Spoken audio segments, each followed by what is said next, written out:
Muy buenas a todos y bienvenidos un día más al podcast de Inside Sport Science. Hoy tengo el placer de compartir tiempo en esta conversación con José Manuel Escribano. José Manuel, ¿qué tal? ¿Cómo estás? Muy bien, buenas tardes. Encantado de estar aquí contigo para charlar Eh, un ratito que seguro que nos vamos a divertir. Estoy convencido. De hecho, estábamos hablando ahora un poco antes de la entrevista tenemos aquí para hacer con tres temáticas, tres podcasts diferentes. A ver cómo lo abordamos. Antes de nada, tengo muchas ganas, o sea, tengo una expectativa muy grande con esta conversación. Pero cuéntanos un poco, José, antes, quién eres, a qué te dedicas y a partir de ahí pues empezamos a construir. Vale, pues hablas de construir y yo construyendo un poquito mi descripción, pues soy un científico que viene del mundo de la física y que a partir de ese espacio que la física genera, que puede vincularse a cualquier otra ciencia, decidí orientarme hacia la rama deportiva. Dentro de esa rama deportiva lo que hice fue formarme, continúo como casi todos los que compartimos esta pasión, continúo buscando formación e información para tener cada día un perfil más útil dentro del sector del rendimiento deportivo y dentro de ello pues he pasado desde el ámbito de la biomecánica, donde me especialicé, a la neurociencia, fisiología del ejercicio, etc. Ujú. Ahora me desempeño principalmente como responsable de rendimiento o Sport Scientist dentro de un club de balonmano, el León Orneo Alicante, y colaboro también en esa misma rama, pero diferente línea, que podremos y seguro que tendremos tiempo de comentar, con otras federaciones a nivel nacional e internacional. Ujú. Ese sería un poquito esa construcción del perfil de... Lo has resumido mucho, ¿eh? Lo he intentado, lo he intentado. Lo has hecho bien, lo has hecho bien. Sintetizar es importante. Cuéntanos, ¿qué pasa en Benidorm? ¿Qué tramas en Benidorm? Bueno, en Benidorm yo tengo un laboratorio en colaboración con un instituto, o bueno, se trata de un colegio internacional, que es el Colegio Internacional Lope de Vega.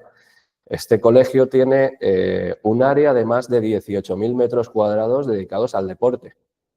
Y desde hace varios años el interés que tenía la propiedad del centro en dar un mayor servicio al deporte en todo el área de Levante, organizan torneos ITF, etcétera, de tenis, siempre han estado muy volcados con el deporte, le interesó mucho la aportación de poder disponer de un laboratorio científico dentro del centro.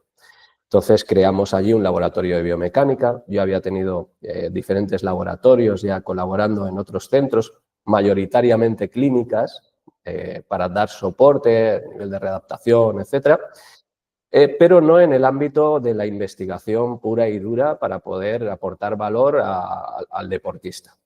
Ujú. Esto nos encontró en el camino el interés tanto de esta institución como el mío.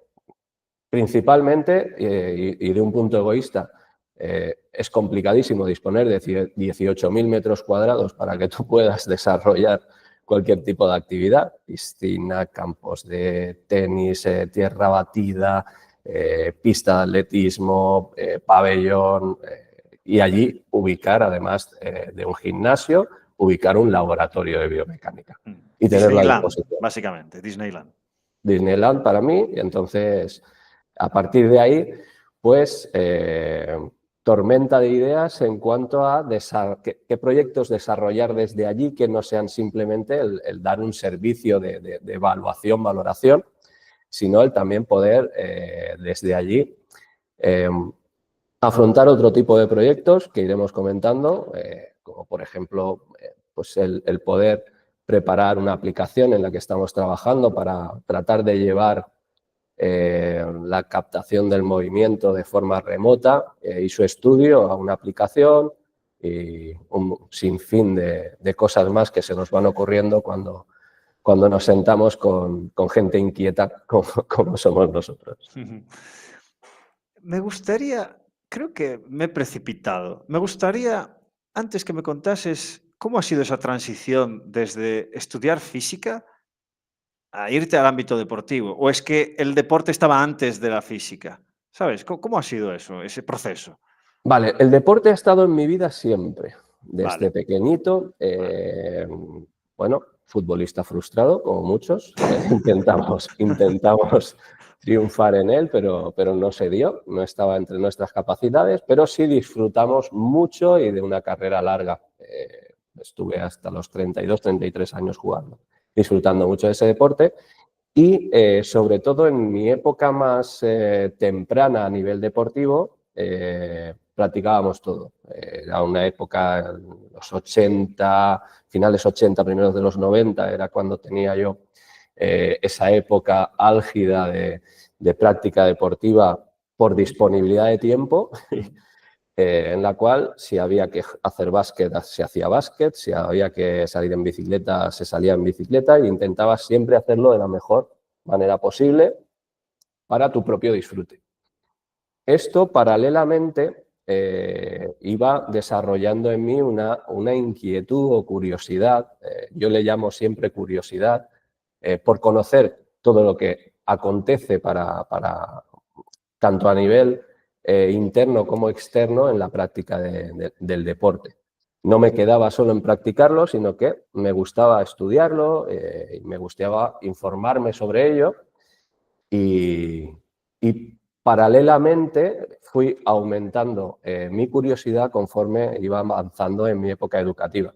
Yo no estudié solo física, estudié también empresariales y de hecho durante mucho tiempo vinculaba esta trilogía de actividades en mi desarrollo, las cuales me propiciaban, por un lado, satisfacer esa curiosidad que tenía en relación a cómo se desarrollan estos deportes, darle una base científica, conocimiento de estructuras, conocimiento de fuerzas, que luego me iban a ayudar mucho en lo que ahora me desarrollo, y por otro lado, ese fomento de la autopromoción o el autoempleo de poder intentar desarrollar proyectos de tipo clínico, de tipo investigación.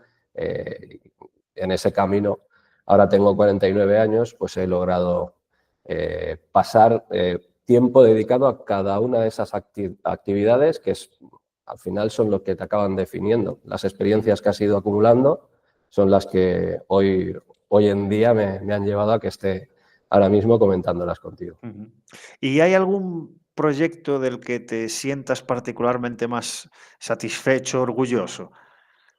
Pues mira, hubo uno en particular que por el valor añadido que creo que generaba y que generó, y también por cómo lo llevamos adelante, me hizo sentir orgulloso durante mucho tiempo y probablemente es del que me vaya a sentir más orgulloso a lo largo de mi carrera. En el año 2013-2014 desarrollamos, a través de una asociación sin ánimo de lucro, una campaña de prevención de patologías musculoesqueléticas orientada a las clases de educación física en los colegios.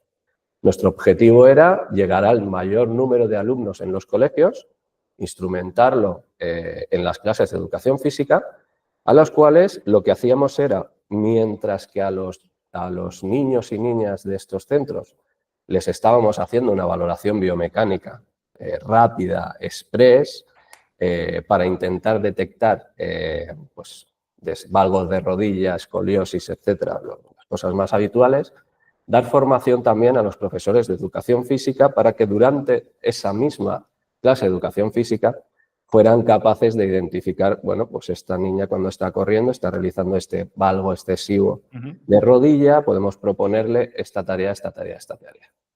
Logramos incluso obtener la autorización de la Consellería, de la Generalitat Valenciana, para poder dirigirnos a los centros. Y, y estuvimos cerca de 3 años con ello y logramos sacar incluso información relevante a nivel de patrones comunes que se daban en niños y niñas que luego sufrían patologías del tipo lesión del ligamento cruzado anterior cuando se desarrollaban a nivel deportivo. Resultó muy interesante, como te he dicho, estoy muy orgulloso de ella porque en muchos sitios cuando ahora aparezco y en ocasiones incluso me han invitado a dar charlas en estos centros e institutos, veo que sí que hubo cierto interés hacia la prevención y hacia el establecer este tipo de actividades. Con posterioridad no se le dio continuidad. Intentamos, lógicamente no puedes estar investigando sin ánimo de lucro de forma continua, era imposible. Entonces, intentamos instrumentarlo a través de los CEFIRES, los centros de formación al profesorado, para, si no llevar la campaña a los centros, sí llevarla a los profesores, perdón, para tratar de generar esa costumbre de observar mientras estás impartiendo esa clase y darles protocolos y darles recursos para ello. Me siento muy orgulloso de haber participado de ello y quería, como me has hecho la pregunta, he aprovechado para decirlo. Me gustaría indagar un poco más sobre esto, porque, corrígeme, cuando tú estás investigando y das con la tecla, ¿no? O sea, encuentras información relevante que crees que puede ayudar a solventar un problema, luego aplicarlo ya es otra historia. Correcto. Entonces, ¿cómo resolviste ese problema de aplicar lo que tú crees que había que hacer para mejorar, en este caso, pues la incidencia lesional? Bueno, pues en este caso lo que hice fue establecer un camino a través de la Universidad de Valencia para intentar lanzar algún proyecto de investigación relativo a ello que permitiera generar información divulgativa, que permitiera generar una publicación en la continuidad, en la investigación, etc. Esto no se llegó a desarrollar del todo, en parte porque, como no había sido el origen de esa investigación, había muchos errores en la calidad del muestreo, por poner un ejemplo. Entonces no se podía generar, más allá de lo que es la identificación de patrones, no se le podía dar no sé cómo decirlo, una veracidad o comprobación empírica de transferencia directa entre, por ejemplo, anteversión pélvica, aumento del valgo fisiológico, incremento de la probabilidad de sufrir lesión del ligamento cruzado. Claro, establecer la causa-efecto, ¿no? Exacto. Entonces, nos quedamos en esa fase en la cual íbamos a promover una nueva investigación para utilizar tanto el trabajo que ya había previo como una nueva línea, la cual ya cumpliera con todos los estándares necesarios para poder optar por una publicación científica a través de la universidad. La patata quedó en ese tejado y en el tejado se quedó. Bueno, lo intentaste, al menos lo intentaste. Sí, yo lo intenté. Bueno, luego estuve a través de federaciones, aquí con la Federación de Baloncesto y la de Balonmano y la de Fútbol, hice un ciclo de charlas de formación para el personal de los clubes, en los cuales pues, les dábamos 3-4 apuntes para que durante los entrenamientos pues, pudieran tratar de identificar aquellos niños o niñas que presentaban determinados patrones cuya respuesta coordinada con el esfuerzo les llevaba a aumentar la probabilidad de poder sufrir esa lesión. Hicimos ese ciclo de charlas y espero que haya tenido utilidad. Y si pudieras sintetizar todos esos factores de riesgo, ¿los podrías resumir? Así a vuela pluma tendría que hacer un ejercicio de memoria brutal porque al final son muchos factores en los cuales directamente anatómicos se podrían citar en cuanto a dentro del movimiento del niño, la baja capacidad de disociar el cinturón escapular del cinturón pélvico, que ese cinturón pélvico tuviera también un comportamiento asinclítico, ¿vale? Asinclítico. ¿Qué Sí. significa esto? Bueno, tú cuando tienes las caderas en anteversión, difícilmente ambas tienen el mismo ángulo de rotación anterior, ¿vale? Entonces, llamamos asinclítico a esa situación. Esa situación es asinclítica, no es lineal, ¿vale? Vale, vale, Pues vale. esa anteversión pélvica la definimos como anteversión asinclítica por cuanto no existe la misma rotación anterior en una cadera que en la otra. Y eso combinado con valgos en los cuales se emplean con mayor incidencia desplazando el vector de fuerza de lo que sería la linealidad sobre el tobillo, se podía dotar de ciertos parámetros que arrojaban los algoritmos que te indicaban una mayor probabilidad para poder sufrir esa lesión. Te estoy Vale. hablando de memoria Sí, en sí, sí, sí, relación sí. a uno de Bueno, los parámetros. Puedo buscarla. has dado ciertas pinceladas. Bien, bien, bien. Sí, sí. ¿Qué significa para ti, José, la prevención de lesiones? Bueno, prevención de lesiones, abrimos debate. Sí, por eso Podemos te lo abrir debate. pregunto. Podemos abrir debate. ¿Cómo prevenir lesiones? O sea, ¿qué llamamos prevención? Si existe la prevención de lesiones, que ahora podemos hablar sobre ello, Me encantaría. sí, habría que ver el contexto en el que lo estás planteando.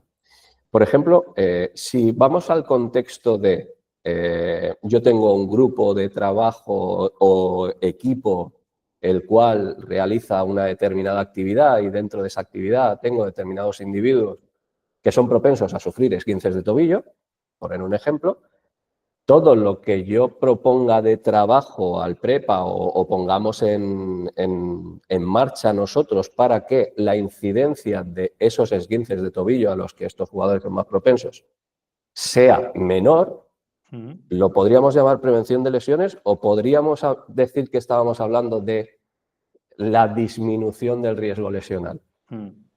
Ese es el debate en el que creo que podemos Has, entrar has en ese resuelto muy aspecto. bien, ¿eh? Voy a reformular la pregunta. Muy bien. Bueno, no es una pregunta, es un comentario. Y reacciona a ese comentario como tú quieras. Tú como, o sea, ¿crees que...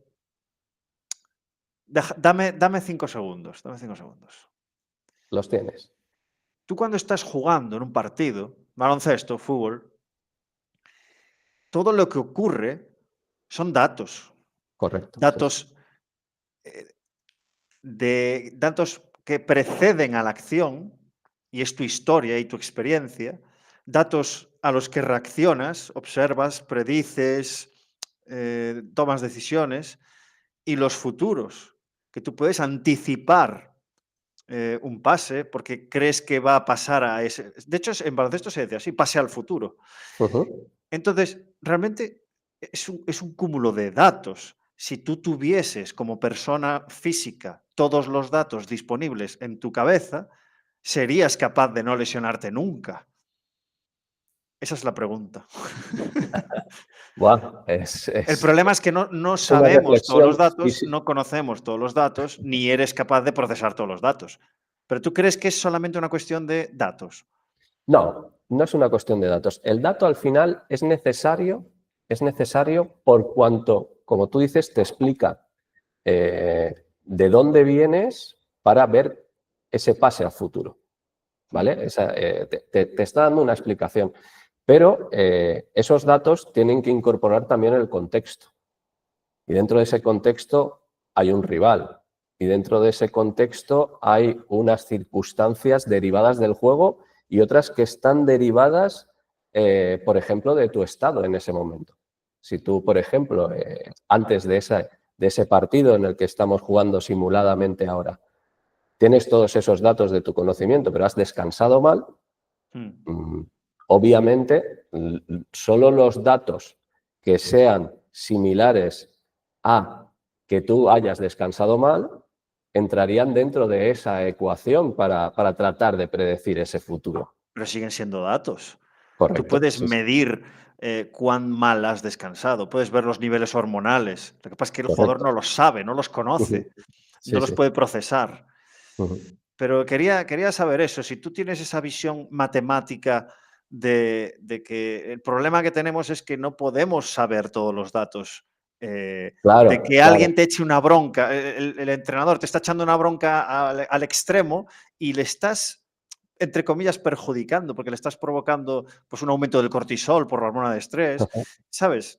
Al final Sí, sí, sí, sí, son sí. datos, ¿no? O sea, Totalmente de acuerdo. Y yo al final soy una persona que trabaja en el día a día con datos, pero porque al final la importancia del dato no es el dato en sí, sino la transferencia. Si yo soy conocedor de que esa respuesta del entrenador va a tener una respuesta en el aumento del cortisol en mi extremo, dentro del staff, yo lo que tendría que decirle al entrenador es cómo tenemos que intentar comunicarnos con este jugador para no mm, perjudicarlo.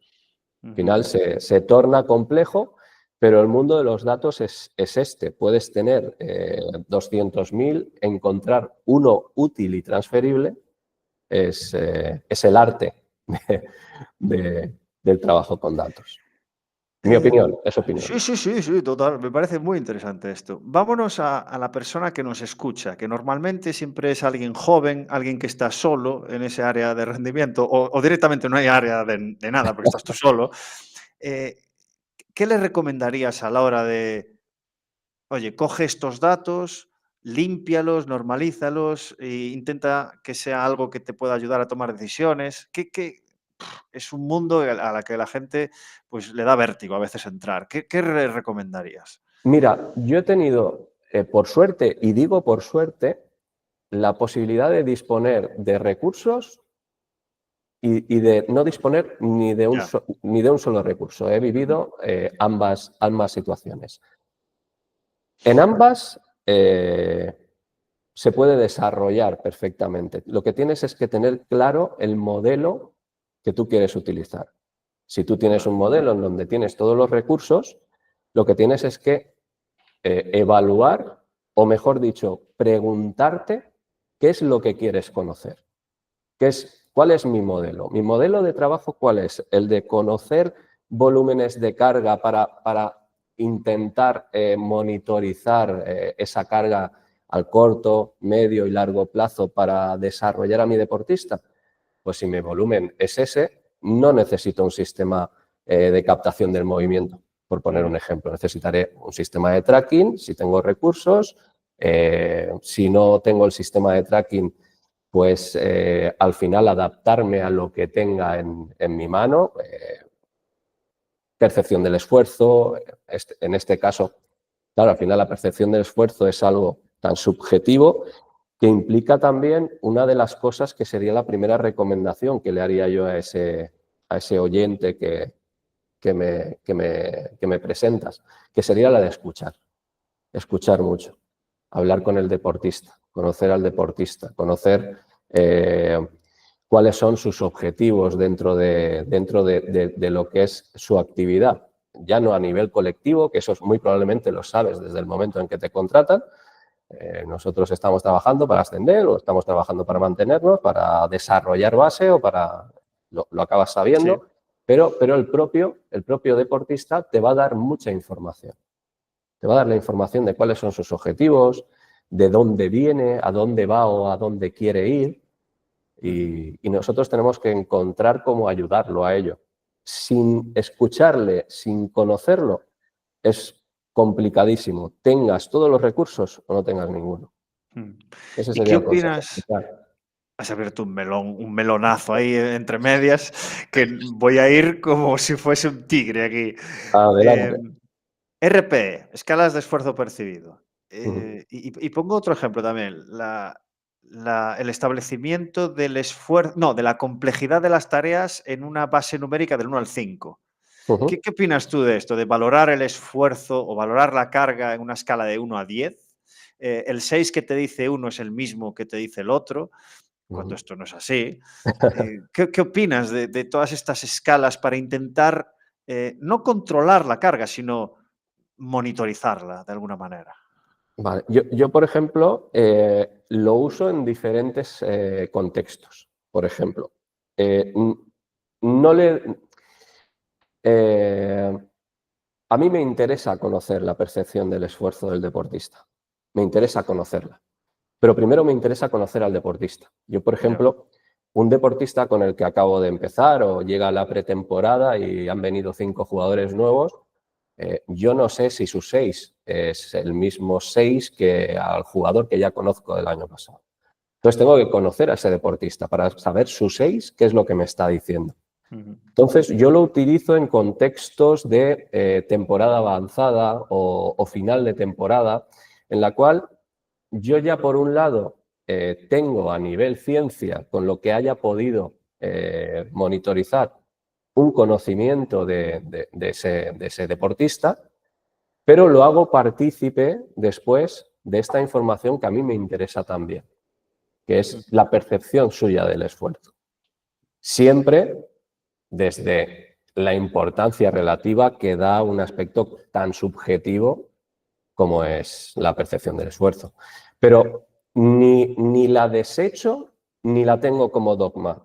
No soy nunca de blancos y negros, sino trato de, dentro de mi modelo, ver cuándo me puede ser útil o para llegar a un deportista o para conocerlo un poquito más, saber un poquito más de él. Lo suelo incorporar de vez en cuando. Y no quiero desaprovechar la oportunidad porque has estado en muchos deportes, en muchos contextos, con grupos de trabajo, lo acabas de decir, con grupos de trabajo donde tienes muchos recursos, otros contextos donde estás tú solo y ¿qué es lo que hago? Dame un Excel. Eh, ¿Y qué has podido aprender durante todo ese proceso? Por ejemplo, ¿has priorizado algo que al principio te parecía pues, que era superfluo? ¿O al revés, has desechado algo que al principio pues sí lo tenías como dogma porque no sabías todo lo que hay detrás? Es decir, ¿qué es lo que has aprendido? ¿Cómo has evolucionado? ¿Cómo te has transformado? Mira, pues yo, si vuelvo atrás, y es una de las cosas que me gusta hacer de vez en cuando, y de hecho soy bastante organizado y guardo incluso actuaciones de hace 20 años. Seguía dogmas, Mm. lo reconozco, lo reconozco. La Al principio es como que inexperiencia. te da seguridad, ¿no? Sí, Seguir un sí, sí, dogma. sí. Yo llego a un sitio y, por ejemplo, no, ¿quién estuvo aquí antes? Fulanito. Ostras, fulanito. Si me he leído libros de fulanito, ¿cómo voy yo a plantearme cambiar una coma? Pero al final yo creo que eso es positivo también. Tú empiezas copiando, y lo digo así, es Sí, copiar, sí, sí, sí. empiezas copiando, pero luego vas generando tu modelo. Y dentro de tu modelo, si tienes la oportunidad de ir cambiando de deportes, yo he tenido esa oportunidad, vas encontrando patrones comunes que te son útiles, que van haciendo más rico tu modelo. Al final ese modelo es vivo, no es como cuando empiezas que dices, bueno, pues yo empiezo y esta se periodifica así, esto se hace así, esto se hace así, esta información para prepa, esta para fisio, esta para médico deportivo, esto entrenador, transfieres la información llega, jo, qué bueno soy, qué bien va esto. No. Eso llega a un momento en el que si realmente te interesa mejorar como profesional, te interesa o tienes esa curiosidad de la que te hablaba antes por ir mejorando, por ir buscando caminos de utilidad, lo que te va es desafiando a, bueno, ¿y si hago tal? ¿Y si hago cual? Y vas generando tu modelo. Entonces, ¿qué he aprendido? Mucho, mucho y sobre todo de los errores. Las veces que te equivocas te van enseñando mucho más que las veces que aciertas, porque las veces que aciertas generalmente no vienen de una decisión propia, suelen venir de un aprendizaje previo, que en muchas ocasiones ese aprendizaje previo es el error que cometiste antaño. Entonces, dentro de eso, tanto en estructuras en las cuales eres el 5, el 6, el 17 dentro de un staff o el 1, siempre te vas a llevar aprendizaje si, sobre todo, y volvemos a lo de antes, escuchas. Ujú. Escuchas siempre sumas. Y cuando te quedas solo, te permite ser más creativo. Porque cuando estás solo, te toca, bueno, ¿y ahora cómo monitorizo? ¿Cómo hago tal? ¿Cómo si tengo 17 personas y estoy yo solo? ¿Cómo puedo individualizar esto? Cuando tengo un prepa al lado, fantástico, te repartes o incluso si tienes la suerte. Yo he tenido muchísima suerte de que he tenido gente al lado de la que aprender y con la que coordinarte de modo que simplemente sentabas en un papel y tú empezabas la frase y el otro la terminaba. Y eso llevado luego a la pista es fantástico. Es un momento de flow que vale la pena todo el trabajo que pueda llevar detrás. ¿Y cuáles son aquellos patrones que siempre permanecen, que los estableces como los pilares de tu modelo? Vale. En mi pilar de mi modelo, al final, yo vengo no sé si decir la ciencia más pura o ciencia pura, pero al final la física al final está para sentar determinadas bases donde sustentar realidades como por ejemplo la incidencia de la gravedad. A partir de ahí todos los cuerpos estamos sometidos a ella y a partir de ahí todos los modelos van a estar condicionados por eso. La física nos da un montón de esas premisas. Dentro de esto, ¿a mí qué me implica? Pues me implica que todos los modelos que yo voy proponiendo, que de nuevo, repito, son seres vivos, al final los tienes que ir adaptando a contextos, situaciones, deportes, los elementos comunes parten siempre de una valoración científica del proceso que vas a llevar a cabo, donde hay una valoración inicial, donde hay una identificación del contexto y del individuo dentro de ese contexto y luego también dentro de un mercado como en el que nos desarrollamos, que es el deportivo, pues las expectativas o sugerencias o imposiciones de aquel que te contrata. Si a ti te contratan para desarrollar un determinado número de jugadores que son potencialmente desarrollables para el deporte de élite, no es lo mismo que si a ti te contratan para un deportista ya en su cenit que simplemente está buscando algún patrón de mejora. Ahí haces una investigación, si lo encuentras, maravilloso. Si no lo encuentras, pues tampoco tienes mucho margen para el error.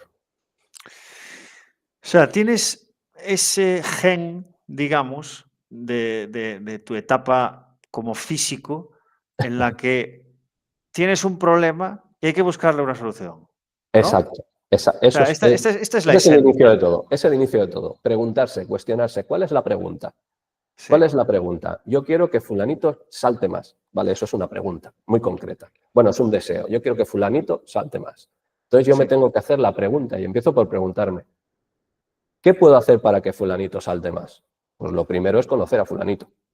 Si conozco a fulanito y conozco todo lo que pueda en relación a fulanito, a partir de ahí podré establecer objetivos, podré establecer hipótesis sobre las que trabajar y tratar de elegir aquella que nos pueda llevar al éxito. Para eso utilizo siempre dentro del cribado de actuaciones la bibliografía, la revisión bibliográfica, potente y exhaustiva, y el concepto de eficiencia. El concepto de eficiencia. Si quiero que la ejecución de ese salto sea eficaz para un objetivo, primero todas las actuaciones que tenga que hacer a nivel biomecánico para ese salto tienen que ser eficientes. Eso es más o menos el... Me gustaría jugar un poco. Juguemos, juguemos. Vámonos, porque en esta pregunta creo que estar en la élite es más fácil, porque tienes una recompensa, que es la económica. Sí. Pero cuando estás en un contexto no profesional, con gente amateur, y alguien te dice, quiero mejorar el salto, pero no está dispuesto, y tú sigues ese método científico riguroso en la que das con las 5 claves que esa persona tiene que ejecutar para conseguir su objetivo. Pero esa persona no quiere, porque le supone un esfuerzo, una inversión de tiempo y dinero, y no lo quiere hacer. ¿Cómo lidias en esa situación? O sea, tú le has dado ya, le has puesto en la mesa las herramientas, pero no quiere pasar a la acción. ¿Vas al convencimiento o qué hacemos aquí?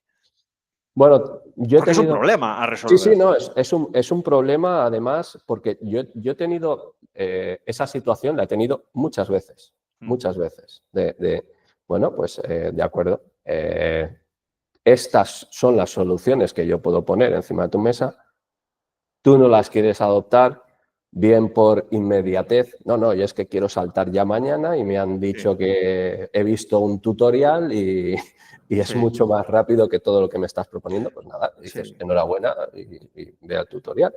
O gente veterana que está sesgada por una cultura de trabajo que ha tenido previamente. También esos casos también los he tenido. Al final, ¿qué haces? Ser honesto. Yo lo que busco, cuando empezaba, siempre vas con tanta pasión que tú no concibes eso de, pero si te digo que haciendo esto mejoras, Sí, sí, ¿cómo sí. lo desechas? Sí, sí, Ojalá me sí, lo sí. hubiesen dicho a mí, ¿sabes? O sea, que tienes Literal, sí, sí. pero ese conflicto va quedando un poco atrás conforme vas identificando cuál es tu rol y con honestidad lo que haces es presentar tu opinión y lo que tú harías y recomendar que si no es ese el camino el que vas a adoptar, pues la siguiente puerta quizás sea la que le ayude. Yo en ocasiones he recibido gente que me la han derivado o me han llamado por teléfono, oye, me ha dado tu teléfono tal persona, ¿qué tal? Claro, pero tal persona tenía un contexto que permitía que hiciéramos una determinada actividad que le fue efectiva. Ujú. Eso no quiere decir que cada persona que me llame por teléfono vaya a tener un resultado efectivo. Ya, No, no ya, ya. funciona esto así. Entonces, lo que esperan es, en ocasiones, una solución rápida y eficaz que no siempre estás en disposición, al menos yo, de poder ponerla en marcha. Porque al final, te hablaba de honestidad y lo primero que tienes es que ser honesto contigo mismo. A mí, independientemente de que sea un profesional de élite o que sea un amigo de un amigo que tiene un problema, mi A, B y C es lo que antes te he comentado, Sí. esa valoración, ese trabajo científico y por ahí es por donde tenemos que pasar. En ocasiones la solución no la tengo yo o no tengo el conocimiento de esa solución. Lo más honesto es hacer mi trabajo, ponerlo encima de la mesa. Si la solución es aceptada, vamos con ello hacia adelante. Si no es la solución que buscas o no es la que quieres adoptar, mi trabajo está hecho. Perfecto. Totalmente entendido. ¿Sabes qué me pasaba a mí hace tiempo? No asumía esa parte, esa última parte. Es complicado, ¿Sabes? ¿eh? Es complicado. Me enfrentaba al jugador o jugadora, como comentabas al principio, pero ¿por qué no estás dispuesto a hacer esto? Bueno, pues porque sea. Ahora ya más mayor, tengo 39 años, pues ya entiendo que la ciencia es una cosa y luego la persona es otra. Y me costó mucho tiempo. Y cuando te digo mucho, es que pues, hasta hace 5 años o así, todavía era tozudo, bastante tozudo. Y me ha pasado este año. Este año me ha pasado con un jugador que tiene un problema pues, muy serio. Bueno, lo explico muy rápido. Tiene una lisis en L3 Ujú. y se cayó 2 veces de forma bastante consecutiva y bueno, brotó pues, muchos problemas porque además tiene una enfermedad de osteoporosis y tal y bueno, mal, mal. Entonces, hacemos esto, ¿no? No seguro que no fue tan científico como lo podrías haber hecho tú, pero bueno, haces la valoración, haces la observación, haces bibliografía, porque yo de lisis pocas, Ujú, y das con profesionales, gente que ha tenido experiencia, gente experta en patología lumbar, gente que actualmente son doctores deportivos que tienen a un jugador en su plantilla con exactamente esa misma patología y le dice, oye, pues yo he probado esto, le va bien, tal, y nada funciona. ¿Por qué? Porque, o sea, nada funciona con respecto a la persona, ¿sabes? Al Sí, jugador sí, sí. de integrar eso en un planteamiento para conseguir resolver su problema. Entonces, claro, ya llega un momento en el que, mira, yo es que no sé qué más hacer, o sea, no puedo ofrecerte más cosas. Y lleva sin jugar desde principios de temporada. Y se está Sí, planteando dejar el deporte porque ahora le han salido ofertas de trabajo y tal.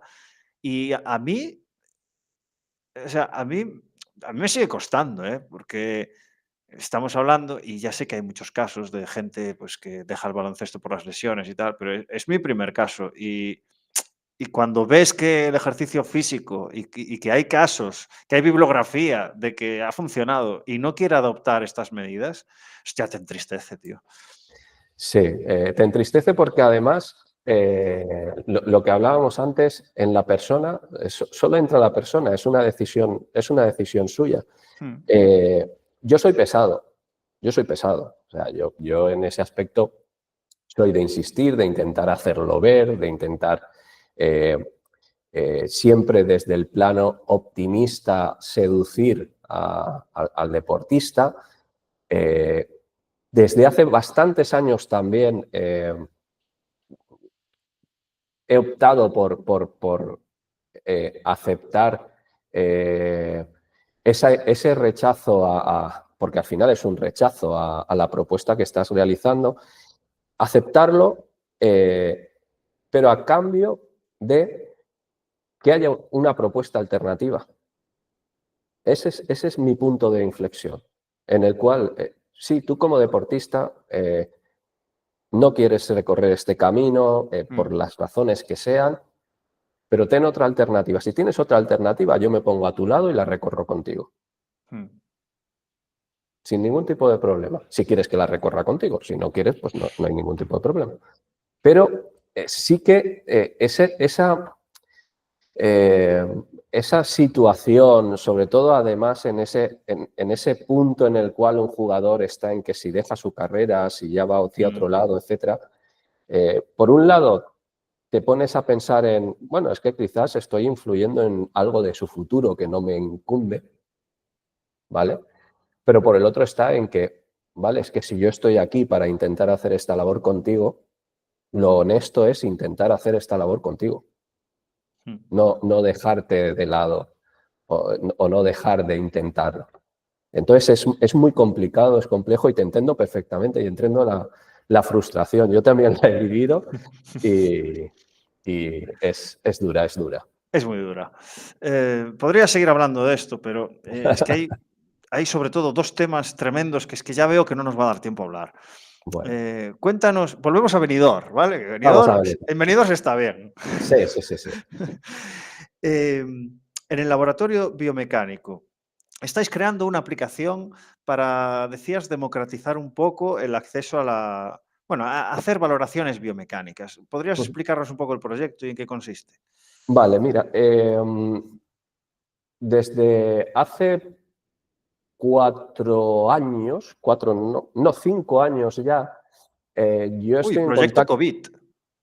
Sí, sí, sí, sí, además fue un rato de aburrimiento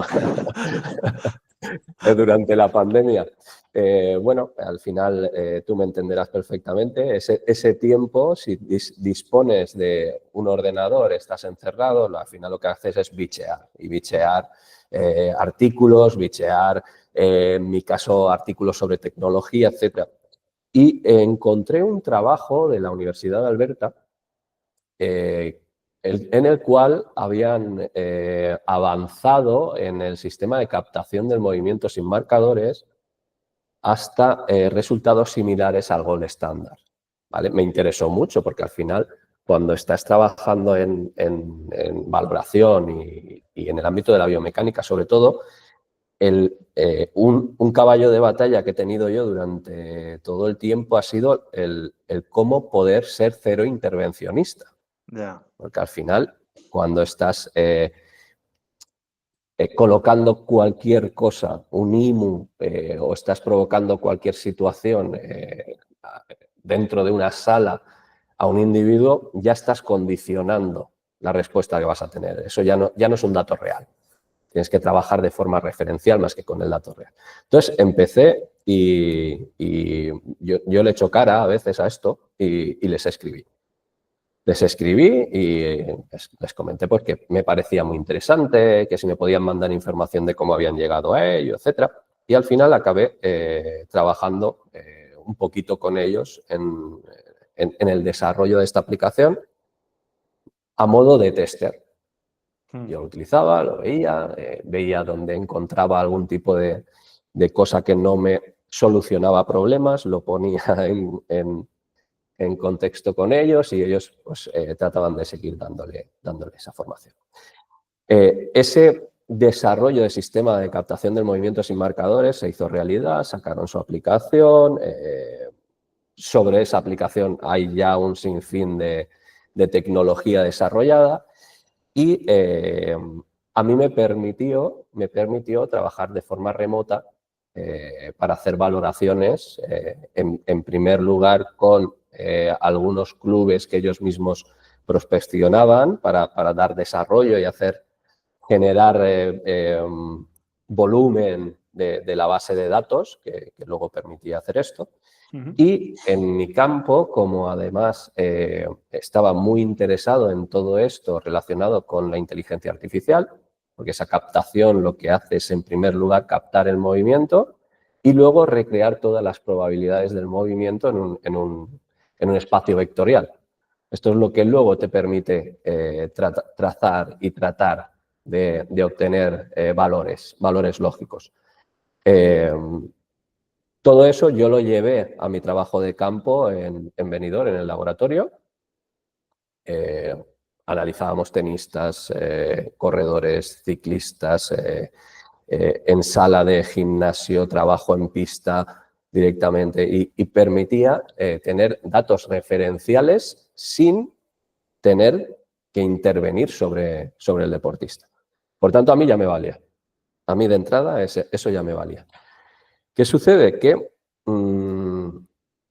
el poder llevar eso a ese ámbito del que te hablaba antes, que en el año 2014, a través de una asociación sin ánimo de lucro, tratábamos de identificar, nos estaba dando ahí un poquito dolor de cabeza el no intentar poder llevar eso a un público más amplio. Dentro del equipo de trabajo que yo tengo habitualmente, hay ingeniero, hay informático y empezamos a trastear un poquito con la posibilidad de poder hacer esa aplicación que nos permitiera realizar valoraciones simples al mayor público objetivo posible. Y como somos ¿tú te atreves? Yo sí.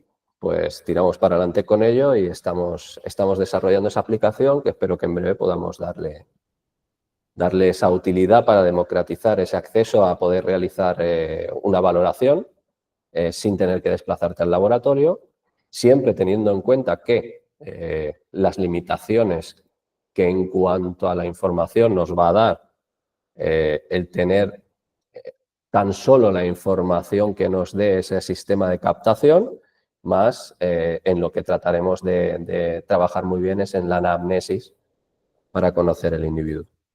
Entonces, me parece un tema chulo y que puede... ¿Podrías explicarnos un poco, o sea, hacer un walkthrough de lo que ocurre, lo que haces desde que conectas los sensores? Bueno, no sé si son cámaras, ¿no? En este caso, directamente es una grabación en la cual hay unos parámetros de luz que cumplir, no son muy complicados, se puede hacer al aire libre, una distancia de la cámara y nosotros lo que hacemos... Una sola cámara. Una sola cámara. Lo que hacemos es captar el movimiento definido por un tutorial. Tú tienes ese tutorial, ves el tutorial, tienes que hacer ese movimiento y directamente subes el vídeo. Cuando subes el vídeo lo tratamos nosotros con un programa de inteligencia artificial que nos permite todas esas probabilidades del rango de movilidad, de velocidad, etcétera, que estás reproduciendo. para poder identificar dónde hay una pérdida de eficiencia. Una vez se ha identificado esa pérdida de eficiencia, ya nosotros, un equipo que estamos formados, hay preparador, hay fisio, somos un equipo de personas multidisciplinar que vamos a abordar el análisis de esa información y con ese análisis de esa información establecer una recomendación. ¿Y cómo entrenáis a esa IA para que sea capaz de predecir bien, mal? O sea, ¿cómo la entrenáis? Bueno, pues esa es la parte del proceso que más nos ha llevado, ¿vale? Llevamos 2 años trabajando en ello porque al final tú tienes que hacer un proceso de machine learning. Ese proceso, si lo que estamos es haciendo una valoración de la aducción del hombro, Ujú. tú tienes que ser capaz de generar algoritmos en los cuales identifiquen las dimensiones lineales del hombro, las capacidades del movimiento y luego cuáles son las reales que proceden de la imagen. Entonces, ese es el proceso que más tiempo nos está llevando porque es el que más error te puede arrojar en cuanto a la identificación. Es ese proceso para generar algoritmos que determinen sin error o con el menor error posible las probabilidades de movimiento que está realizando el individuo que está realizando el estudio. Ujú. ¿Y podrías poner alguna prueba de uso? Es decir, valoración biomecánica, vale, pero ¿qué es eso? O sea, ¿para qué me va a ayudar? Sí, sí, no, Qué? en este caso lo que vamos a intentar es establecer protocolos. Hablábamos antes de esa investigación que nos identificaba la probabilidad corrijo, la mayor probabilidad de ser susceptible de una lesión del ligamento cruzado anterior en un rango de determinada edad con unos determinados condicionantes, ¿no? Eh, Eso en movimiento es perfectamente identificable. De hecho, lo que pretendíamos en su día era que el profesor de educación física directamente pudiera identificar durante la clase, no difiere los cinturones escapulares del cinturón pélvico, tiene la cadera en anteversión y un valgo excesivo de rodilla. Esto ya directamente me está situando en que es susceptible de tener una mayor probabilidad que otro niño o niña, ¿no? Pues generar protocolos que te permitan realizar eso. Qué guay, ¿no? Sí, la verdad, la verdad es que estamos muy emocionados con ello y para mí además es un proyecto que me lo debo.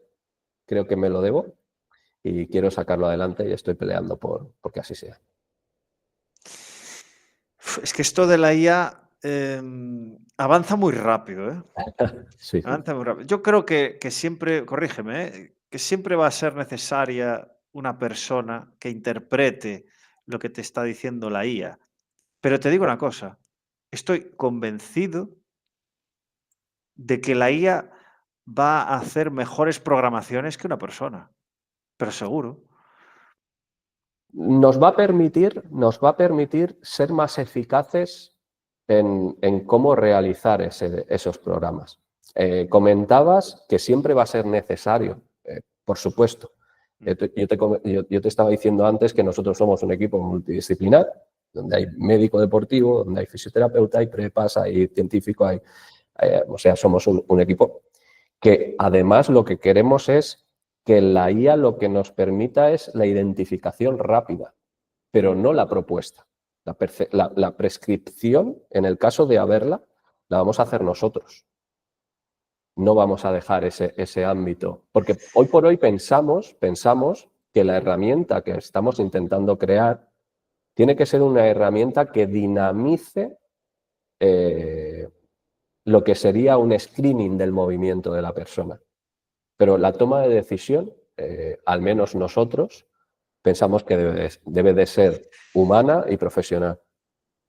¿Qué diferencia hay entre lo que estás comentando a la propuesta? O sea, necesito entenderlo, porque si es capaz de dinamizar el proceso, si es capaz de darte una valoración rápida, eficaz, precisa, completa.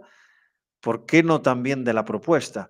Yo visualizo al profesional siempre al lado de la persona, primero por el aspecto social, el aspecto Ujú. personal, el Sí, sí. aspecto humano y el aspecto de las pequeñas fluctuaciones que puedan pasar después de la propuesta. O sea, porque tú haces, y esto nos ha pasado a todos, tú haces ahora mismo, yo tengo entrenamiento a las 7. Ahora hago una estructura de sesión magistral, súper individualizada, con todo medido, increíble. Llega allí uno, oye, que me di un golpe hoy por la mañana con la mesa cuando me levanté, eso la IA no lo sabe. Sí, Lo correcto. sé yo en el Sí, momento de sí, hacer sí, la sí. sesión. Entonces yo dinamizo esa propuesta, ahí sí. Pero realmente datos de la valoración, datos antropométricos, datos de composición corporal, datos de los tonelajes que está moviendo. Datos, datos, datos, son todo datos. Sí. Entonces, ¿por qué no la propuesta también la puede hacer una IA? Yo no digo que no la pueda hacer, yo digo que hemos decidido que no la haga. La puede hacer, incluso podemos enseñarla a que la haga. Lo que pasa es que nosotros no queríamos dejar o no queremos dejar eh, esa respuesta personal al usuario. El concepto nuestro no era el generar un proceso automático, es el de dinamizar el acceso a poder realizar esa prueba, sin que tengas que desplazarte a un laboratorio, Sí, etc. Al final, lógicamente, no va a sustituir al trabajo que se realiza si tú te acercas al laboratorio o si vas a un centro donde realicen ese tipo de estudios, pruebas, etc. No, no es, ni es el objetivo ni es la pretensión. La pretensión es la de poder democratizar el acceso a ello, que tú tengas la sí. capacidad de poder hacerlo y que puedas tener detrás una respuesta. Y que esa respuesta, al final, nosotros pretendemos que sea nuestra, que sea al final una interacción con el individuo que está en otra ciudad que ha realizado esa exploración. Es el objetivo que tenemos, es el proyecto que queremos llevar adelante y que Qué vamos con bonito, ilusión a está guay. intentarlo. Estaremos pendientes, ¿eh? ¿La Gracias. sacaréis este año, 2025? Eh, Nos hubiese gustado sacarla el 2024. Pero Claro. claro, esto requiere de mucho tiempo, requiere de Sí, mucha sí, sí, inversión de me tiempo suena, me y suena. y además queremos hacerla bien. El proceso este de Machine Learning es muy lento. Además, todos somos profesionales que estamos, pues eso, tú tienes entrenamiento ahora a las Side 7, jobs. yo por Mm. suerte esta tarde no tengo, pero lo habitual es que algo tuviera que hacer también. Entonces, al final, le estamos dando mucho cariño, le estamos dando mucho esfuerzo, pero no queremos sacar cualquier cosa. Queremos, cuando la tengamos, queremos que sea aquello que queremos que sea y presentarla como tal. Luego tendrá el recorrido que tenga que tener, pero el camino de momento lo estamos disfrutando. Se está haciendo Ujú. largo, pero disfrutándolo. ¿Y cómo ves el deporte dentro de 20 años? Igual 20 es mucho, pero es que, de verdad, o sea, ¿cuándo salió ChatGPT? ¿Qué salió? ¿En 2019? Sí, por ahí andará, 5 o 6 años y Y era, lo ha cambiado todo. es Lo ha que es una cambiado todo. locura, es una locura.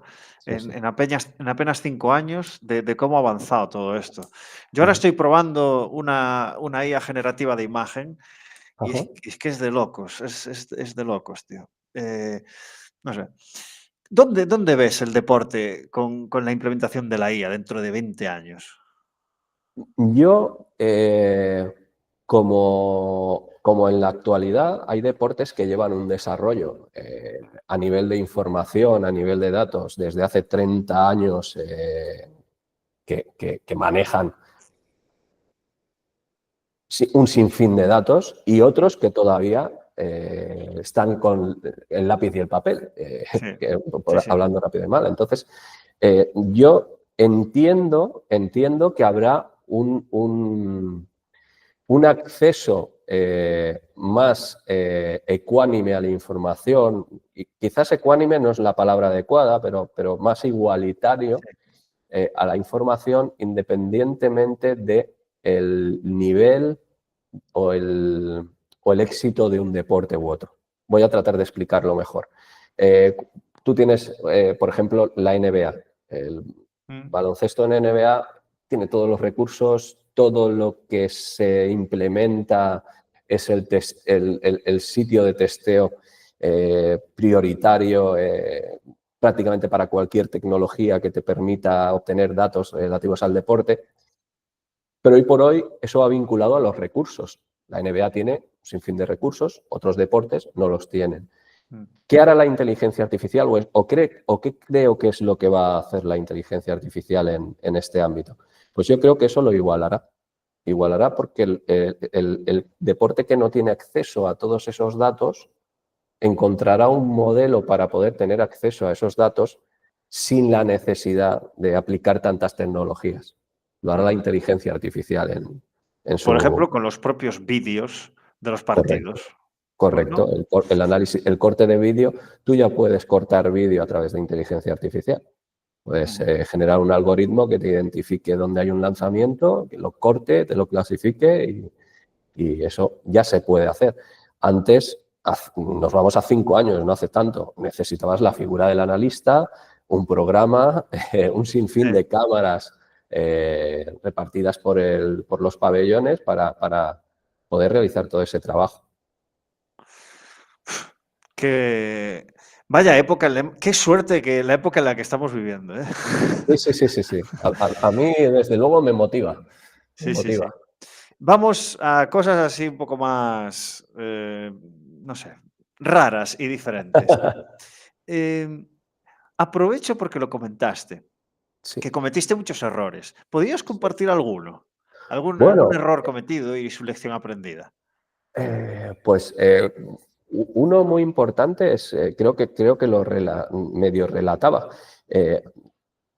Cuando tú empiezas, llegas por primera vez a un club deportivo, es la primera vez que dicen, no, mira, te vamos a contratar para que realices en mi caso era un tema de análisis de datos, para generar información a que relacionar con preparación física, scouting deportivo, readaptadores, vamos, un campo maravilloso para mí, para empezar, porque además tú llegas con los deberes hechos y dices, bueno, esto yo a la hora de obtener datos, generar datos, dame recursos que ya te los saco, ¿vale? Pues el principal error era el dogma. Yo llegaba con un sota, caballo y rey extraído de todo aquello que me había formado y no encontré la aplicación, no encontré ese desarrollar mi modelo. Por tanto, al final era prácticamente tener un Excel. Yo me convertí en un Excel y la consulta de ellos, en lugar de consultar el ordenador como si fuera un Excel, me consultaban a mí. Pero era un Excel, contenía datos, pero no era capaz de transferirlos o de encontrar el dato de transferencia útil. Muchas veces he vuelto a esa época mentalmente y la guardo con frustración, pero también con mucho cariño porque me enseñó mucho y en muchas ocasiones vuelvo a ella porque me ayuda a encontrar los caminos para la transferencia. Ahora, por ejemplo, dentro del staff en el que estoy puede pasar una semana sin que no me dirija al entrenador, por poner un ejemplo, en toda la semana. Pues no tengo ningún dato que transferirle y datos tengo todos los días una barbaridad. Pero si no hay un dato de transferencia, no molesto. ¿Podrías poner ejemplos de datos de transferencia? Por ejemplo, en cuanto a datos de transferencia, tú tienes la carga, los valores de los IMUs, etcétera, y sacas tus datos de carga y ves que los datos de carga son aquellos esperados para el nivel en la semana en la que estás de periodización, etcétera. Eso es un dato de transferencia, porque si esos datos no son aquellos que estaban esperados, pues, por ejemplo, hay 3 jugadores que han tenido un virus y no se han desarrollado como tendrían que haber estado, hay que tener una transferencia. Si tienes, en ese caso, tienes prepa, tienes fisio, tienes que poner esa información en su contexto. Si estás tú solo, pues ya te toca ir a ti directamente a intentar transferirla. Pero eso es un dato de transferencia muy habitual y para mí muy, muy importante. Otro dato de transferencia puede ser perfectamente los resultados de los cuestionarios o formularios wellness. Si tú tienes la información de que no te están descansando los jugadores o que llegan con un exceso de fatiga y estamos hablando de un periodo que está planificado, de nuevo tienes que tratarlo como un ser vivo. Hay que actuar. No hay que dejarlo en, no, yo tenía preparado esto, no, hay que actuar. Entonces es un dato de transferencia. Yo añado aquí una cosa que es pregunta primero. El otro día, en el grupo de Telegram de la gente que vino al congreso, les puse una captura de pantalla de una jugadora que tuve hace años que había puesto un 10 en el RPE ¿No? y me extrañó mucho. Entonces, en un entrenamiento, ¿eh? Y fui allí y le dije, oye, ¿por qué has puesto un 10? Y dice, me equivoqué, era un 5. Y yo, joder. Entonces, si veis algún dato dubitativo, primero preguntar, porque si Sí, no... siempre, Pero bueno, para siempre. eso sirve, ¿no? Para eso sirve tomar Sí, los sí, sí. datos. Si no, no lo hubiese preguntado. Pero Ujú. bueno, no había por qué alarmarse. Es simplemente una curiosidad. Me gustaría preguntarte sobre tu opinión sobre este tema, que también da para debatir, pero vamos a intentar, si puedes, responderlo rápido. ¿Cuál es tu opinión con respecto al talento? Ese ente, ¿sabes? Místico que no sabemos definir, ¿no? Tiene talento. ¿Qué opinas del talento? Pues yo opino que el talento al final engloba un compendio de circunstancias o capacidades dentro del deportista. Y trato de explicarlo rápido. Al final, cuando tú tienes que hacer una actuación, lo que definimos al final, ¿qué talento tiene? O mira cómo ha lanzado mira qué rosca. Al final, ahí hay expresiones de la fuerza, hay expresiones coordinativas y hay expresiones también cognitivas. Ujú, Porque situando al deportista en contexto, es una situación de estrés donde está realizando esa acción talentosa. Por tanto, al final, yo considero que sí que existe, por supuesto que existe ese talento y que no sé si entrenable o no, pero sí propiciable las condiciones para poder acompañarlo y desarrollarlo. ujú. Es mi opinión. Y no tiene por qué ser física, decías tú, puede ser un ajedrecista. Claro. Pero a mí me duele cuando hay gente, comentaristas, periodistas, que le llaman a un jugador de talentoso, tío, llámale pues que tiene buena técnica individual, que tiene mucha resiliencia al esfuerzo, que tiene una capacidad mental increíble, pero no digas que es talentoso, o sea, porque es como escupirle a la cara, llamarle Claro, talentoso, es ¿sabes? dejarlo en el adjetivo. Lo Claro. dejas en el adjetivo en lugar de en sus cualidades. Claro, y Entonces, si matematizásemos el talento, tú podrías coger a un jugador que tiene unas dimensiones antropométricas, pues que le hacen ser potencialmente un buen jugador para esa posición, para ese contexto, en ese deporte. ¿Tú podrías entrenarlo para llegar al mayor nivel? Pues en principio sí. Lo que pasa es que hay unos condicionantes y unos hándicaps de querer hacerlo y ujú, que él tenga una buena capacidad de aprendizaje y todas estas cosas, pero que son habilidades, no son cosas no justificadas, ¿sabes? claro, No, no justificadas no es no. una varita, no es polvo Claro, de ángeles, no es campanilla que los haya rociado. Es, gracias por explicarlo bien. es así. Hay ciertas cualidades o habilidades y un contexto donde poder desarrollarlas. Sobre ese contexto es donde nosotros podemos incidir para Sí, poder propiciarlo. pero se Es la prostituye opinión la que tengo. palabra. Se ¿Sí? prostituye. Es que no tenemos jugadores talentosos. Ujú. Pero ¿cómo? Pues entrénales, ¿no? ¿Sabes? O sea, es Sí, que sí, sí, es sí. algo que me revienta, de verdad, ¿eh? Se justifican en Totalmente. no tener gente talentosa, y lo correlacionan causa-efecto, ¿no? No tengo gente talentosa, pierdo. Pues entrena, Entrena, obvio. ¿no? Sí, sí, sí, sí. No, es lógica. Lo que pasa es que no aplicamos la lógica muy habitualmente. Sí, sí, sí, sí, sí. ¿Alguna situación, embarazosa, graciosa, que te haya ocurrido recientemente? Algo de: "Buah, no me puedo creer lo que me ha pasado". No sé. Bueno, una además me pasó la semana pasada, no, la anterior. Además, es vergonzante, ¿eh? Pero, pero mira, Joder, la voy a que se pueda contar. contar, que se pueda contar. No, no, se puede contar, se puede contar.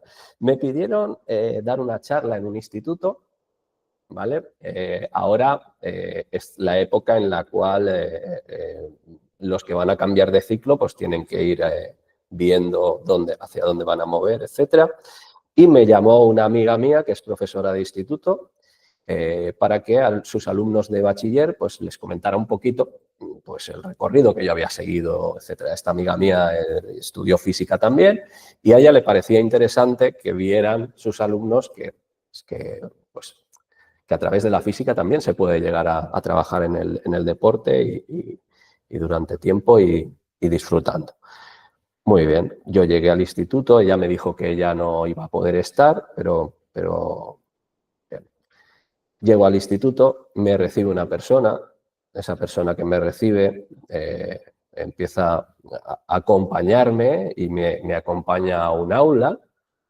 En ese aula toda la gente estaba muy preparada y expectante a que yo comenzara con mi speech. Qué presión. Comienzo el speech y cuando llevo como 10-15 minutos, se abre la puerta, entra otra persona directamente interrumpiendo la charla, pregunta si soy José Manuel Escribano. Sí, dice, es que tu charla es en esta otra clase. Te lo juro, fue así. Eh, Pero ¿quién te recibió? No lo entiendo. pues me recibió un profesor que en este caso estaba cuidando de esa clase porque había faltado otro profesor. ¡Hola! ¿Sabes? O sea, luego nos reíamos, pero yo salí sudando de un aula para meterle en la otra. Y volví a Buah. casa y lo dije, no tengo que ir a charlas de estas más.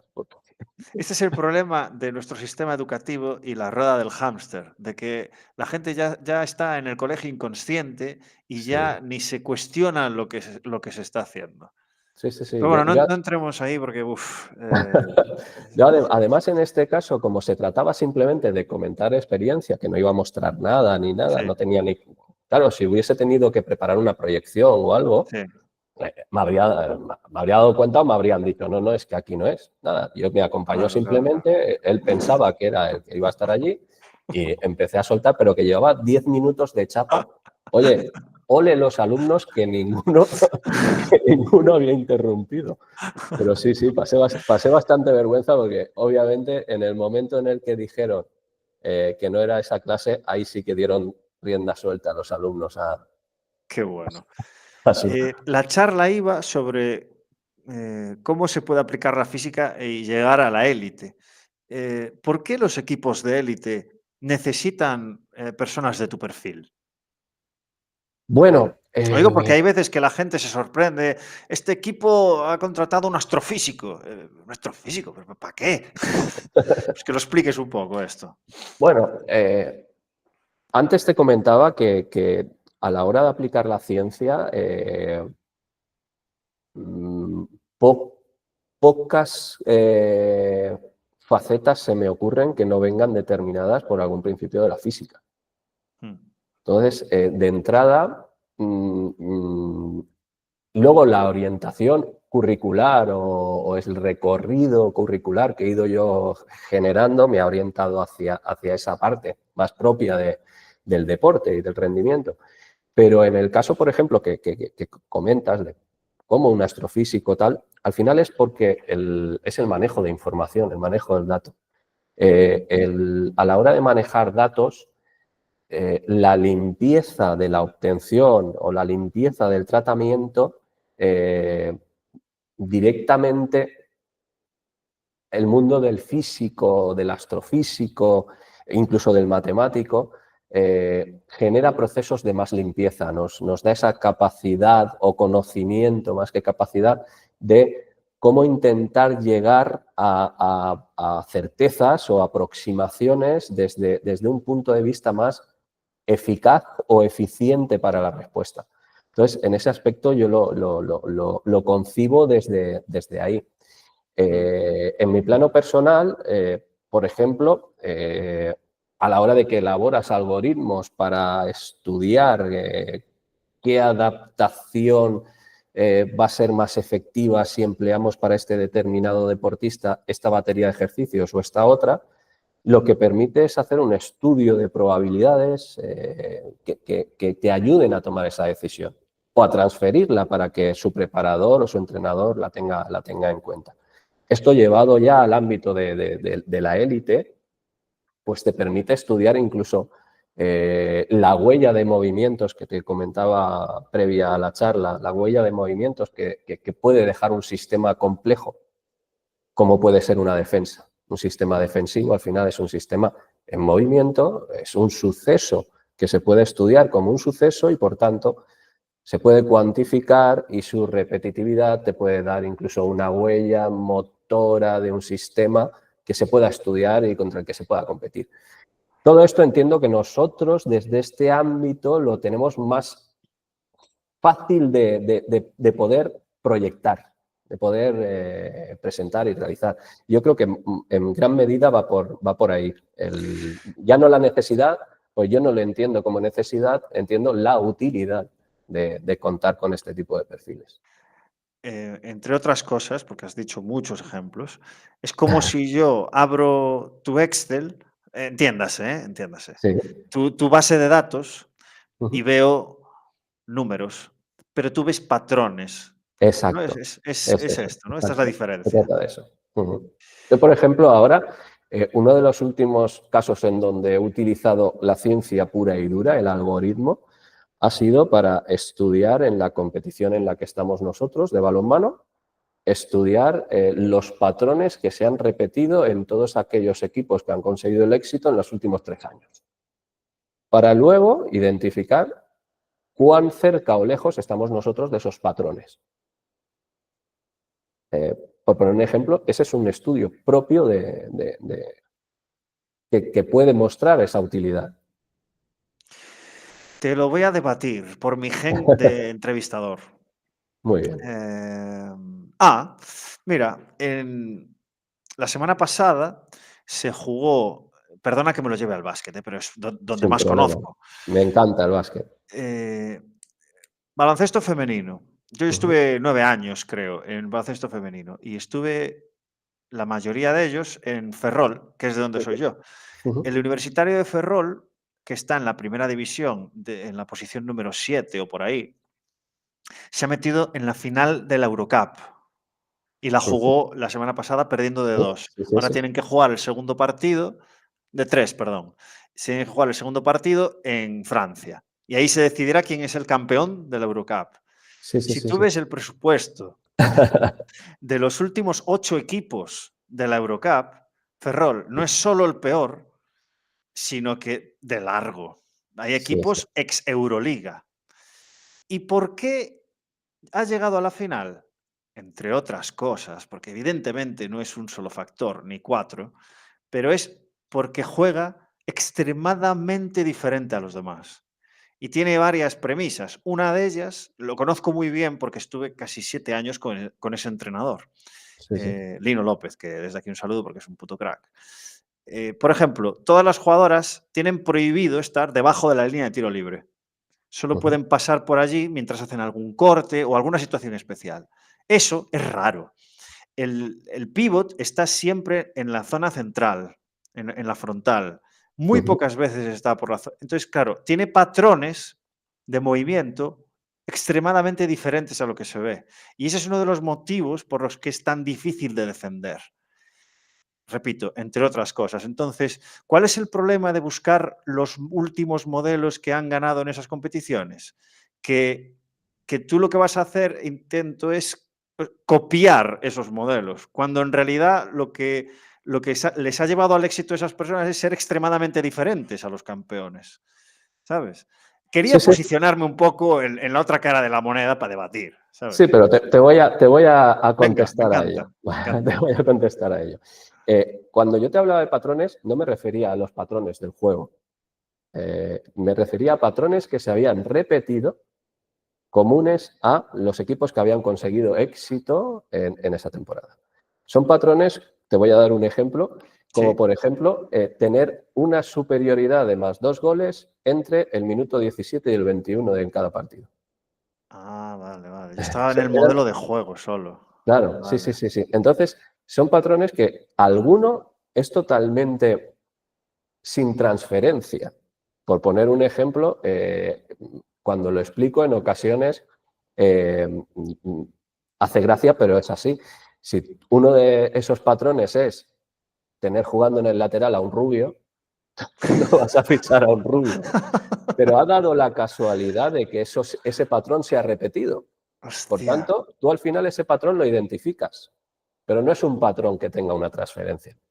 Sin embargo, hay otros patrones cuya suma sí que puede tener una transferencia. Volviendo al ejemplo anterior, tener un parcial de más 2 en un determinado número y en el siguiente parcial o en otra fase del partido no acumular más de X pérdidas de valor.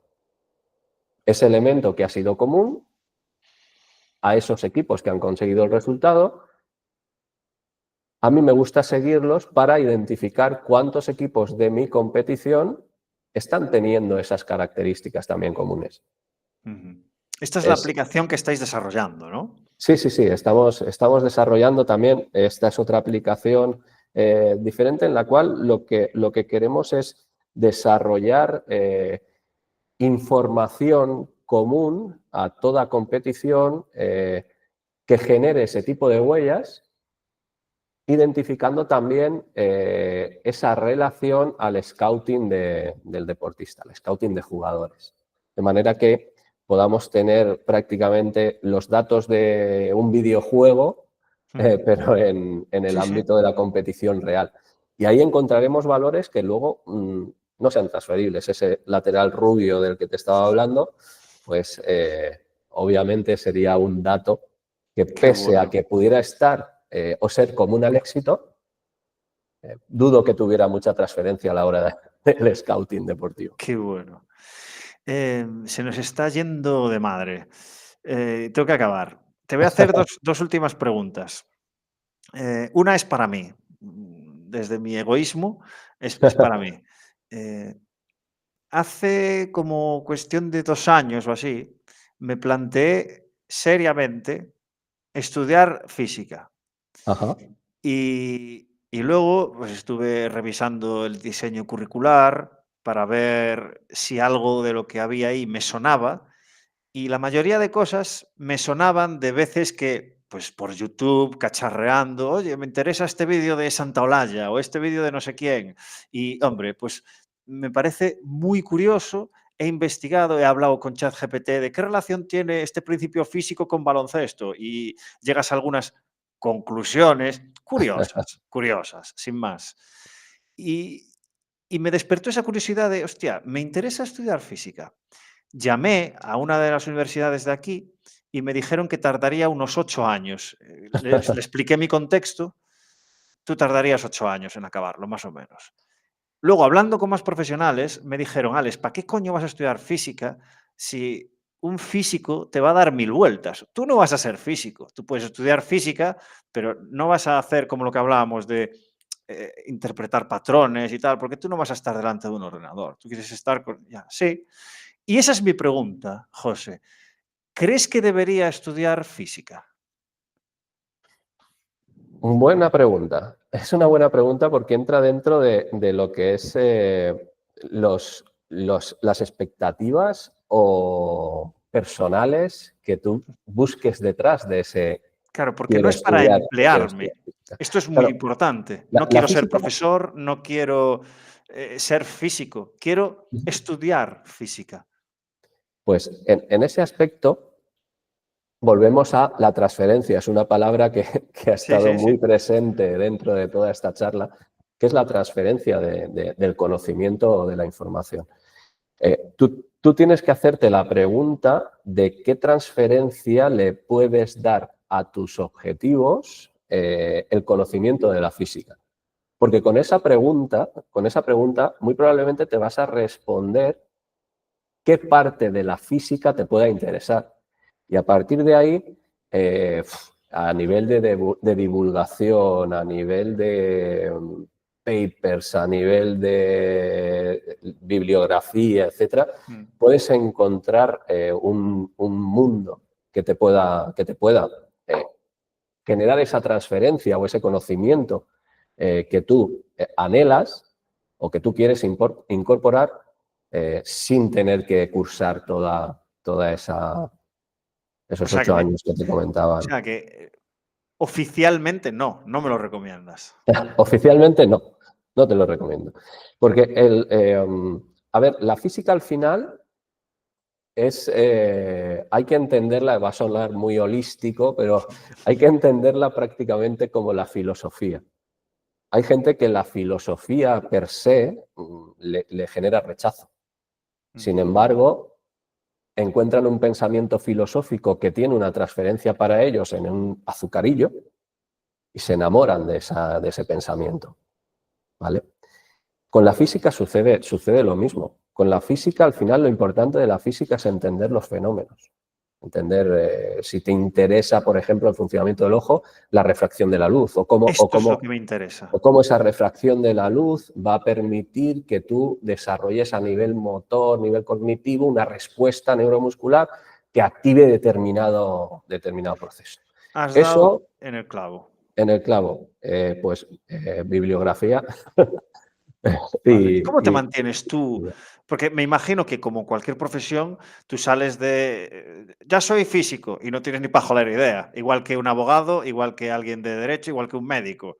Tú sales, bueno, un médico igual no, salen más preparados, pero tú sales en una carrera y sales en pañales. Entonces, ¿cómo te mantienes tú? yo en este caso, como te comentaba, estaba haciendo un compendio entre empresa, deporte, física, Pero las como estudiaste a la vez, sí, sí, sí, empresariales. sí. Lo que pasa es que una acabó mucho antes que la otra, Ah, vale, lógicamente, vale. y la otra le pude dedicar el tiempo más tarde. No entramos en el ámbito de las supercapacidades. Ya, ya, ya. Fue coincidencia en el tiempo, pero el desarrollo fue dispar. A partir de ahí, yo, y de hecho, esta formación, por llamarlo de alguna manera, que en el Colegio Lope de Vega, en Benidorm, a través del laboratorio, hacemos con otros profesionales, al final está basada en la experiencia. Y de la física, lo más tangible es la aplicación que tengas tú de ella a las transferencias. Y es una revisión continua. Cuando tú tratas de elaborar un algoritmo para identificar la eficiencia de un movimiento en una valoración biomecánica en un hombro, en un lanzamiento, Mm. tú lo que tratas es de encontrar cómo definir la eficiencia de ese movimiento a través de una formulación física. Ahí sí te ha valido la física, porque tú ya conoces la formulación, sabes cómo hacerlo. Sí. Pero tú ahora, por ejemplo, me preguntas la fórmula de la segunda Sí, ley hombre, sí. y Pero tu es ojo clínico imposible. es diferente. O sea, tu ojo clínico tiene una cantidad de información relevante en cuanto a cómo funcionan ciertos fenómenos físicos de nuestra vida cotidiana que yo no tengo y me gustaría tener. Por ejemplo, digo una estupidez, yo me meto en una sauna y estoy sufriendo allí. Tú te metes en una sauna y estás pensando en los principios termodinámicos y en las leyes, ¿no? O sea, Sí, seguramente no, pero lo sabes, tienes el conocimiento, ¿no? sí. Sí, sí, pero al final es un bagaje de tu formación. Lo acabas tanto física como cualquier otra ciencia, cualquier otro estudio, tú al final lo que vas es generando una base a través de la cual vas a ir eh, sustentando tu conocimiento o en otros casos tu profesión o en otros casos la nada, porque perfectamente yo podría estar no implementando dentro de mi día a día ningún concepto físico. Pero mi base lo que me hace es que lo implemente por convicción, porque al final sales con el método científico muy enraizado en tus venas para implementarlo en todo. Prácticamente te cuesta ir a la compra sin pasar primeramente por el periodo de establecimiento de hipótesis de qué es lo que debes comprar. El método científico... Iba a preguntar una estupidez. Bueno, adelante, ¿eh? ¿Sí? Esas son las mejores preguntas porque siempre acaban teniendo creatividad para Venga. formularse. ¿El método científico lo hemos descubierto o lo hemos creado? Uf, filosofía, ¿eh? Pregunta Sí, un filosófica. poco, un Sí, poco. sí, es un poco filosófica. A ver, el método científico... Déjame, así te doy un poco de tiempo para pensar. vale, sí, sí. Del por qué. ¿Por qué te lo Ujú, pregunto? El método científico es un método. ujú. Solo hay uno. No, hombre, al final, en ese aspecto, todo método, en mi opinión, hay que darle su proceso de vida. Yo, por ejemplo, puedo tener un método para hacer una valoración, tú otro, y que los dos lleguemos a la misma conclusión. Tú habrás aplicado un método, yo habré aplicado también otro método. Si ambos están basados en una base científica, ¿por qué tu método y el mío no pueden ser compatibles o uno es mejor que el otro? Eso no hay capacidad para valorarlo. Al final, los dos modelos son eficientes. Entonces, como método científico, lo que yo interpreto, más que un método, es un procedimiento. Y ese procedimiento al final es un ente vivo. Tú lo vas a afrontar desde un modelo y yo desde otro modelo en función de convicciones, creencias, conocimiento. ¿Y se ha creado o se ha descubierto?